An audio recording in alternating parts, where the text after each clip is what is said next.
Selamat datang di List of List.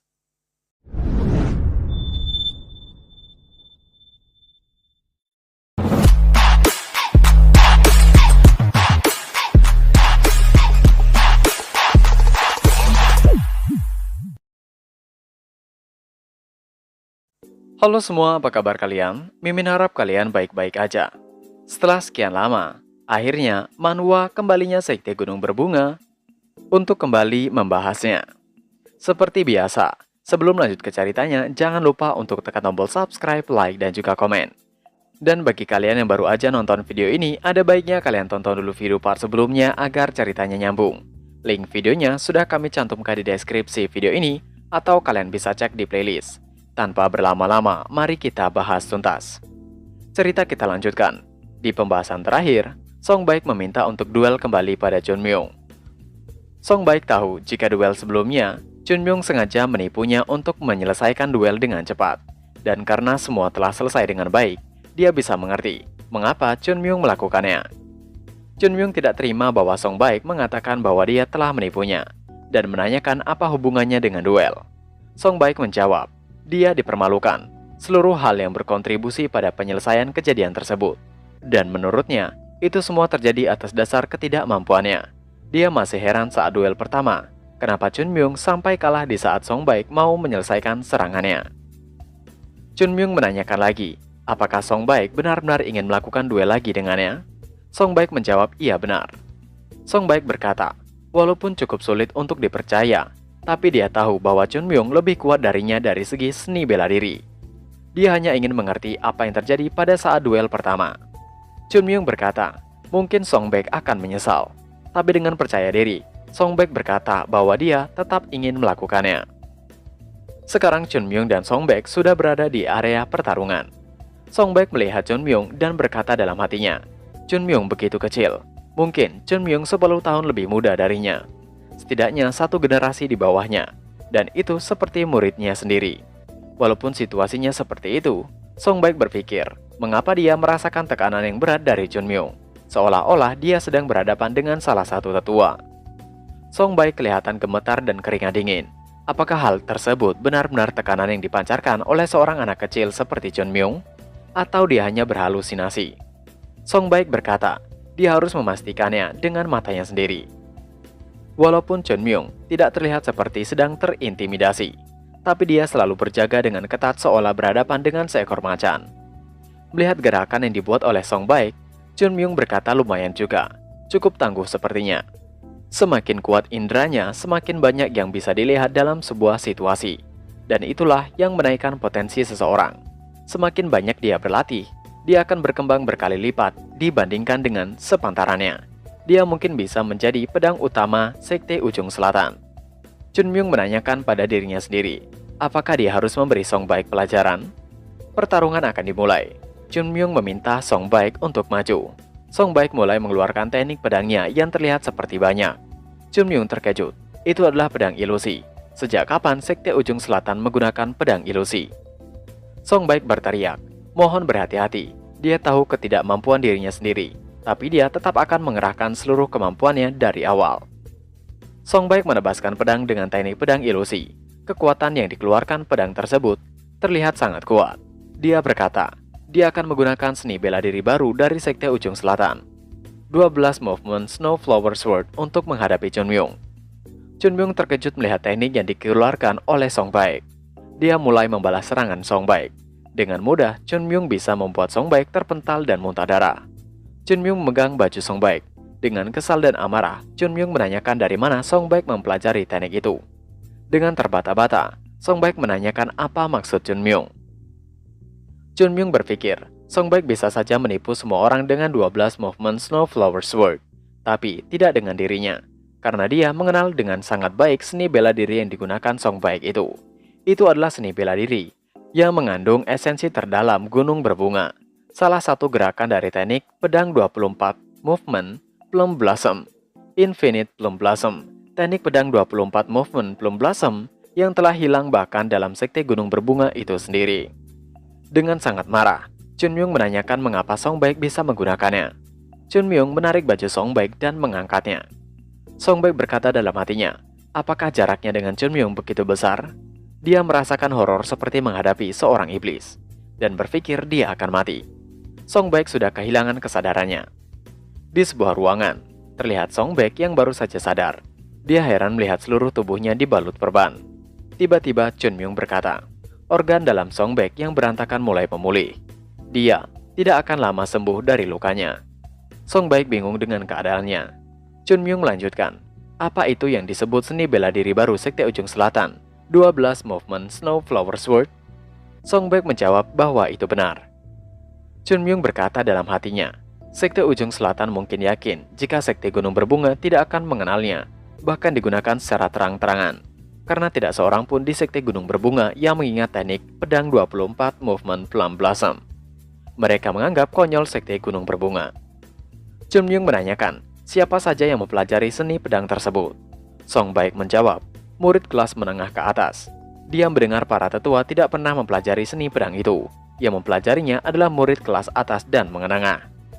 Chun Myung berpikir, jika salah satu dari tetua mengembangkan 12 stroke Snow Flower Sword, maka sudah pasti mereka akan menurunkannya ke satu level di bawah mereka, yaitu murid kelas atas.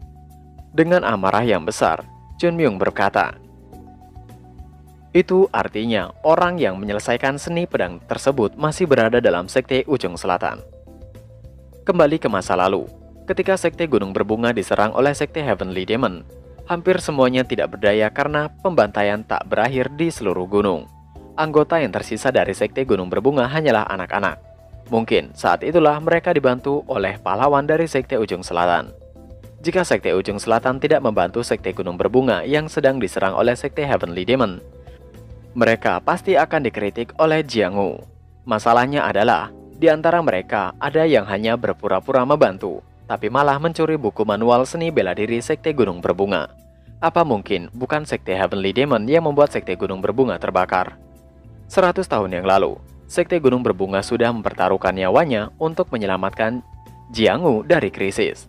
Tapi mereka malah memperlakukan Sekte Gunung Berbunga seperti musuh bebuyutan. Dengan muka yang sangat marah, Chun Myung berkata, mereka berani membentuk seni bela diri yang baru berdasarkan seni bela diri Sekte Gunung Berbunga dan menamakannya Snow Flower untuk mengejek Sekte Gunung Berbunga. Tiba-tiba, Chun Myung memerintahkan Song Baek agar tidak mempelajari seni bela diri itu. Dengan heran, Song Baek menanyakan mengapa tidak boleh. Chun Myung langsung memukulnya dan berteriak agar Song Baek mengikuti perintahnya, dan berkata bahwa itu adalah seni bela diri yang tidak akan bisa dikuasai oleh Song Baek. Mungkin terlihat jika teknik gerakan dari teknik pedang dasar itu melambat. Semakin banyak dia berlatih, maka dia akan semakin kuat. Tetapi, itu bukanlah teknik pedang 12 Movement Snow Flower. Chun Myung merintahkan mulai sekarang Song Baek harus meninggalkan teknik itu jika ia ingin menguasai teknik pedang Ujung Selatan. Song Baek bingung mendengarkan penjelasan Chun Myung.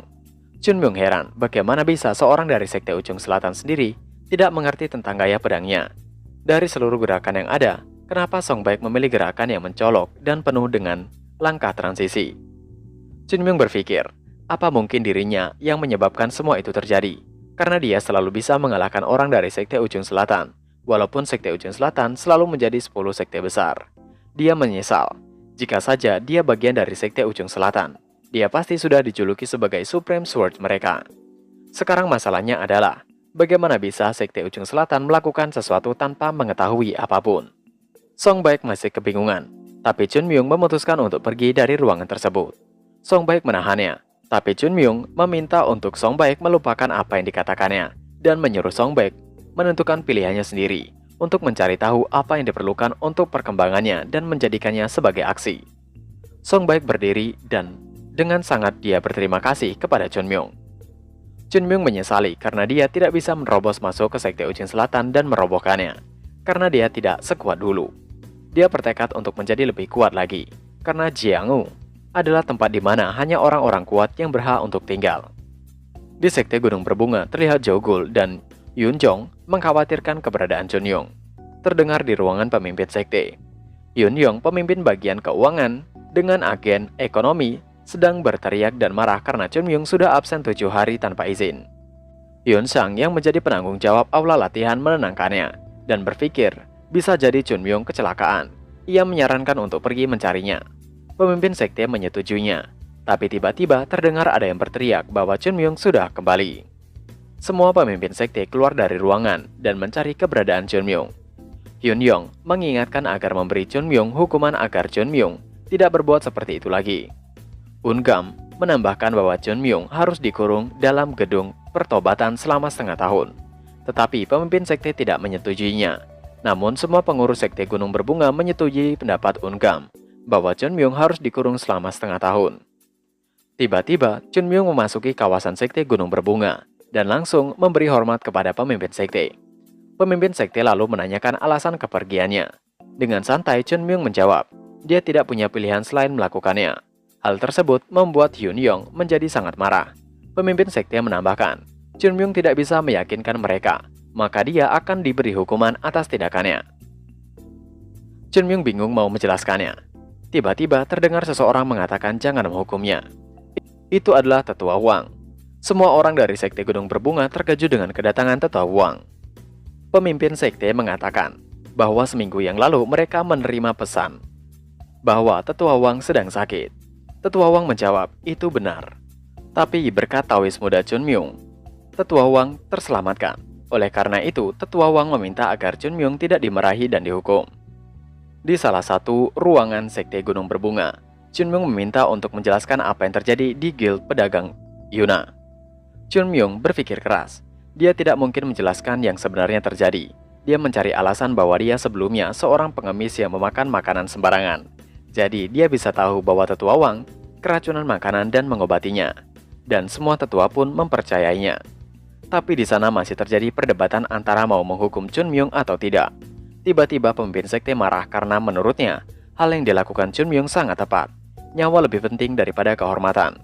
Semua tetua pun terdiam. Di ruangan yang sama, mereka berkumpul bersama Tetua Wang. Tetua Wang berkata bahwa Guild Pedagang Yuna sangat berhutang besar pada sekte Gunung Berbunga. Sebagai simbol rasa bersyukur mereka, maka Guild Pedagang Yuna akan berinvestasi pada sekte Gunung Berbunga dan meletakkan segala yang ia miliki untuk sekte Gunung Berbunga.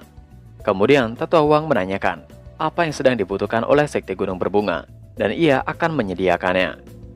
Pemimpin sekte sangat berterima kasih kepada Chunmyung.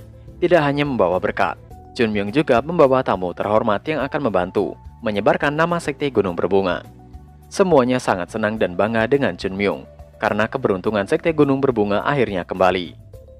Pemimpin sekte meminta selain pemimpin bagian keuangan dan bagian ekonomi, serta Unam untuk meninggalkan ruangan.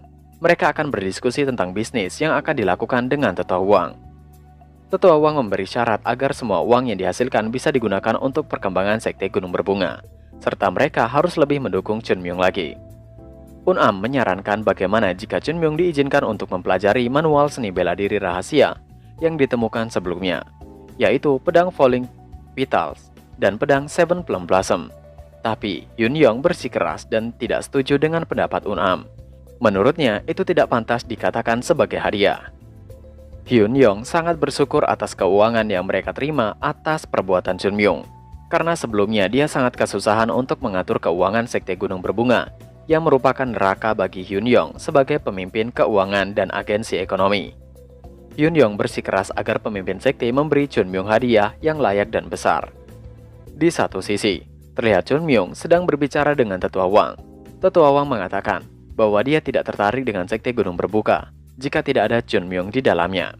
Sebagai pedagang, dia melihat bahwa Chunmyung akan memberikan keuntungan yang sangat besar untuk sekte Gunung Berbunga dan Guild Pedagang Yuna. Tetua Wang menjelaskan bahwa dunia adalah tempat yang mengerikan.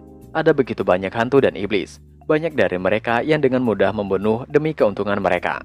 Menurutnya, Chunmyung seperti duri yang muncul. Di saat dunia mengetahui tentangnya, akan ada banyak orang yang akan mengincarnya. Tetua Wang pamit mau pergi. Kemudian Chunmyung menghentikannya dan meminta Tetua Wang mencarikan sesuatu untuknya. Tetua Wang pergi dengan agak kesal. Ternyata Chunmyung minta melakukan banyak hal. Menurut Tetua Wang, sekte Gunung Berbunga bisa dibilang akan menjadi sebuah sarang naga, dan dia berhasil menemukan sebelum orang lain mengetahuinya. Jika dia menggunakan informasi itu dengan baik, mungkin sangat membantu Guild Pedagang Yuna menjadi guild pedagang terbaik di dunia. Tiba-tiba, Jong Wei datang menghampiri Tetua Wang. Tetua Wang mengatakan bahwa banyak yang harus diselesaikan sembari melihat ke arah Chunmyung. Mereka harus menyiapkannya sekarang. Sambil melihat kepergian Tetua Wang, Chunmyung berkata dalam hatinya, menghadapi Tetua Wang benar-benar seperti berada di level yang berbeda dengan para tetua di Sekte Gunung Berbunga. Mungkin karena seluruh hidup Tetua Wang dihabiskan di dunia bisnis, bernegosiasi dan berdebat dengan orang lain. Tidak mungkin sama dengan para Taois. Bagaimanapun, Chunmyung bertekad menyingkirkan rintangan terbesar, kemiskinan, yang mana itu dapat mencegah Sekte Gunung Berbunga untuk bisa berkembali jaya, yang menurutnya telah kehilangan identitas seutuhnya. Dan saatnya memberikan usaha pada seni bela diri. Guild Pedagang Yuna memang sangat kuat. Mereka mampu menstabilkan bisnis di Hua dengan sangat cepat. Mereka menjadi jauh lebih baik dan maju hanya dalam beberapa hari. Berkat itu, Hyun Yong, pemimpin keuangan dan agensi ekonomi, tersenyum puas. Stabilitas yang akhirnya kembali setelah sekian tahun. Situasi di Sekte Gunung Berbunga menjadi damai seperti aliran air. Akan tetapi, ada juga yang tidak damai. Terlihat Chunmyung sedang duduk di atas batu besar yang berada di atas punggung Jogul. Yu Jong juga melakukan hal yang sama. Dia ingat dulu sedikit khawatir saat mereka bertemu pertama kali pada pelatihan subuh.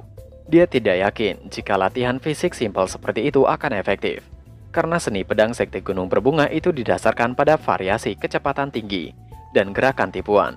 Tapi sekarang dia menyadari bahwa saat fisik tubuh semakin kuat, kecepatan pedang dan ketajamannya menjadi 2 kali lipat. Dan semua orang yang menantikan kapan berakhirnya latihan subuh. Sekarang semuanya justru ingin latihan subuh terus-menerus. Di saat latihan subuh berlangsung, Yun Jong menanyakan keberadaan Chunmyung kepada Jogul. Mereka belum melihatnya sejak mereka mulai berlatih secara mandiri. Chunmyung juga tidak tidur di tempatnya. Dia selalu bangun paling awal. Dia terlihat sering mengunjungi Guild Pedagang Yuna. Yu Jong mengaku, mereka terasa lebih kuat 2 kali lipat semenjak kedatangan Chunmyung. Mereka harus terus lebih kuat saat konferensi yang akan tiba, yaitu konferensi Sekte Gunung Berbunga dan Sekte Ujung Selatan. Mereka akan meminta Chunmyung melatih mereka kembali. Di tempat lain, Chunmyung terlihat sudah bangun. Chunmyung kemudian berjalan menuju ke sebuah hutan. Walaupun ini demi semuanya menjadi kuat, dia lebih memilih untuk latihan sendiri. Itu karena mengayunkan pedang dengan seluruh kekuatan dapat mengurangi disonasi antara pikiran dan tubuh. Itu metode yang sangat sederhana, Body and Sword Unification. Chunmyung sudah mencapai Body and Sword Unification dengan tubuhnya yang dulu. Untuk itu dia yakin bisa mencapainya walaupun tidak sempurna. Dia harus terus berlatih dan menyatu dengan pedangnya secepat mungkin. Dan masalahnya, Chunmyung tidak bisa berlatih dengan bebas di depan murid yang lain. Dan bisa saja membuat Sekte Gunung Berbunga menjadi sangat gaduh dengan melihatnya berlatih. Untuk itu, dia akan terus-terusan berada di puncak Falling Petal pada subuh untuk berlatih seni pedang. Saat Chunmyung sampai di tempat latihannya, dia melihat ada seorang yang sedang latihan juga. Dia heran siapa yang berlatih di puncak Falling Petal subuh-subuh selain dirinya. Dia memperhatikan teknik latihan orang tersebut. Ternyata dia seorang wanita yang sangat cantik. Pedang yang dipakai seperti Plum Blossom. Chunmyung tidak menyangka. Dia melihat seni pedang Sekte Gunung Berbunga yang dulu pada tarian seorang gadis. Dia berpikir bahwa semua orang telah melupakannya selain dirinya. Tiba-tiba gadis tersebut melihat Chunmyung dan mengarahkan pedangnya pada Chunmyung. Chunmyung kesal dengan dirinya yang sekarang yang menjadi anak kecil dan tidak bisa lagi disebut Plum Blossom Sword Saint. Gadis tersebut menanyakan siapa Chunmyung karena ia tidak pernah melihat Chunmyung sebelumnya. Chunmyung terheran, siapa gadis itu sebenarnya? Dia terlihat seperti murid Sekte Gunung Berbunga. Dia berpikir gadis itu sangat cantik dan bisa dengan mudah memikat para lelaki. Selama 80 tahun, Chunmyung menghabiskan hidupnya dulu di Jianghu. Tidak pernah melihat seseorang yang cantik seperti gadis itu.